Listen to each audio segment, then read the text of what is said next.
Assalamu alaikum wa rahmatullahi wa barakatuh. Bienvenue, marhaban, pour cette dernière vidéo de cette série sur la conjugaison au passé. Et en vérité, des fois, quand on finit quelque chose, on se dit « Ah là là, c'est la fin, on est triste ». Mais non, là, on est content, d'accord? Pourquoi? Parce que alhamdulillahi rabbil alamin, en arabe, c'est facile. La conjugaison du passé, il n'y a qu'une seule forme et c'est celle que je suis en train de vous enseigner. Il n'y en a pas d'autre. Avec ça, eh bien, tu pourras parler du passé. On ne va pas avoir plusieurs formes, plusieurs types de conjugaisons différentes, comme par exemple en français avec le passé simple, le passé composé, le plus que parfait, l'imparfait, etc. Non, on a une seule forme en arabe et avec cette forme-là, on pourra faire plein de choses. Donc, alhamdulillah, on est content parce que justement, on arrive à la fin et on commence tout de suite. N'oubliez pas l'abonnement, le livre à récupérer, les commentaires, laissez des commentaires, n'hésitez pas. Si vous voulez dans les commentaires me mettre vos verbes que vous avez conjugués, allez-y. Si vous ne savez pas comment avoir un clavier en arabe, sur la chaîne de l'arabe facile, j'ai expliqué comment faire pour avoir un clavier en arabe, que ce soit sur téléphone ou bien sûr sur PC.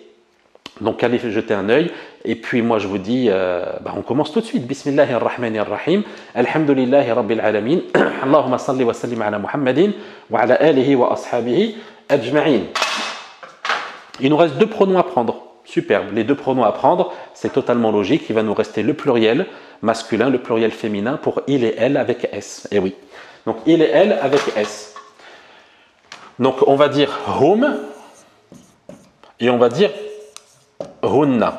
Mais avant ça, on va corriger ce qu'on avait vu précédemment. Dans le cours précédent, on avait vu comment on dit il, comment on dit elle, sans S. Et aussi, on avait vu leur duel. D'accord, il plus il, donc c'est deux. Elle plus elle, c'est deux. Comment on faisait? Donc on avait vu huwa pour il, hiya pour elle, huma pour les deux. Huma pour deux masculins, huma pour deux féminins, ou huma également pour un masculin et un féminin.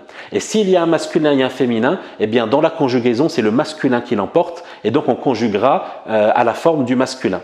Et donc on va corriger ça tout de suite. Donc il faut dire donc huwa dhahaba, hiya dhahabat. Donc huwa dhahaba, les deux on dira huma dhahaba, on rajoute le alif à dhahaba tout simplement. Hiya dhahabat, huma dhahabata. Huwa raja'a, hiya raja'at. Donc pour les deux avec huwa, on dira huma raja'a. Et pour les féminins, huma raja'ata. Akala, huwa akala, hiya akalat. Huwa akala, donc huma akala. Hiya akalat, donc huma akalata. Shariba, huwa shariba, hiya sharibat, huma shariba et huma sharibata. Donc aujourd'hui, il nous reste à voir le pluriel de il et le pluriel de elle. Donc quand ils sont plusieurs, on dira hum, et quand ils sont plusieurs, on dira hunna pour les féminins. Donc hum, c'est quoi? C'est huwa, huwa et huwa. Muhammad, wa Zaydun, wa Khalidun. Donc c'est hum. Hunna, c'est qui? C'est Zaynabou, wa Aishatu, wa Fatimatu. C'est hunna. D'accord, à partir de 3 ou plus. Et ici également à partir de 3 ou plus. Donc ça aussi c'est facile, Inch'Allah, mais c'est un peu différent des autres dama'ir, des autres pronoms. Donc là on va reprendre le verbe kataba. Donc c'est la base, on prend toujours ce verbe-là kataba. Sauf que quand on dit hum, eh bien à la fin on va venir rajouter un waw. Un waw plus un alif. Ce alif-là, on ne le lira pas. C'est un alif qu'on met comme ça dans l'écriture, c'est un protocole, je vous expliquerai ça peut-être plus tard. C'est expliqué dans tous les cas dans la formation de l'arabe facile. Mais ce alif-là, on l'écrit comme ça, c'est un protocole, mais on ne le lit pas. Donc, qu'est-ce qu'on fait? On sait qu'avant le waw, quand c'est une prolongation, il faut mettre une damma. Et donc, on dira katabu. Hum, katabu, ils ont écrit. Ils ont écrit. Istayqaza, hum, istayqazu.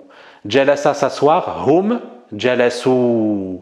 Aslama, qu'on a pris depuis le début, donc hum, aslamu. Darrasa, hum, darrasu. Darasa, pour dire j'apprends, hum, darasu. Ta'allama, ta'allama, hum, ta'allamu. Alima, hum, alimu. Ijtama'a, hum, ijtama'u.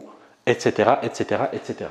Donc quand on dit hum, on rajoutera un waw à la fin, et avant le waw, eh bien on met une damma, tout simplement. Avec hunna, pour dire elle au féminin, eh bien on va réécrire kataba. Et à la fin, on va venir rajouter un nun. avec une fatha. Et avant le noun avec une fatha, ça aussi c'est comme ça, c'est un protocole, on vient rajouter un soukoun. Donc ça va ressembler, vous avez vu quand on avait vu avec ana katab tu. Nahnu katab na. Eh oui, nahnu katab na avec la prolongation. Eh bien, hunna, c'est katabna sans la prolongation. Donc il faut bien prononcer. Si tu dis katabna, eh bien c'est elle avec un S, elle au pluriel. Si tu dis katabna, c'est nahnu. Donc voilà pour essayer une petite astuce pour se rappeler. Donc par exemple, jalasa, on va dire nahnu jalasna et elle avec un S, on dira hunna jalasna. Excusez-moi, qara'a pour dire lire.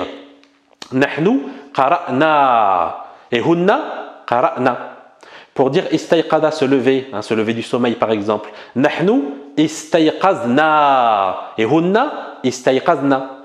Pour dire aslama, nahnu aslamna wa hunna aslamna. Pour dire darasa, darrasa par exemple.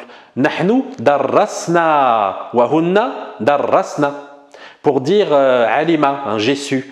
Alima, nahnu alimna wa hunna alimna. Pour dire ijtama'a, se rassembler, nahnu ijtama'na wa hunna ijtama'na. Voilà, et la conjugaison est finie avec ceci.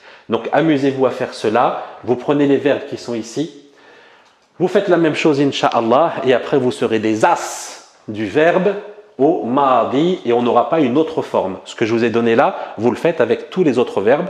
Il y aura de temps en temps des petites règles à appliquer quand on aura un verbe un peu spécial, mais de manière générale, à 90%, c'est comme ça qu'il faut faire, incha'Allah. Donc moi je vous dis barakallahu fikum pour avoir suivi toute cette série. J'espère que ça vous a plu, que vous avez appris des choses, que surtout vous avez appliqué, puisque c'est le plus important. Appliquer, puisque quand on n'applique pas, on oublie. C'est normal, c'est pour ça que Surat al-Fatiha, on s'en rappelle, même si tu fais autre chose, tu peux la réciter, tellement on la répète, elle est vraiment bien ancrée là-dedans et aussi là-dedans. Donc la même chose ici, pratiquez, jusqu'à ce que ça devienne automatique, naturel et que ça coule dans vos veines. Puis moi je vous dis à la prochaine, Inch'Allah. Pourquoi pas faire la conjugaison du présent? On verra Inch'Allah si le temps me le permet, on fera ça bihawlillahi azza wa jal. Et puis moi je vous dis à la prochaine, bon courage à vous, billahi tawfiq fi amanillah, ila al-liqa, assalamu alaikum wa rahmatullahi wa barakatuh.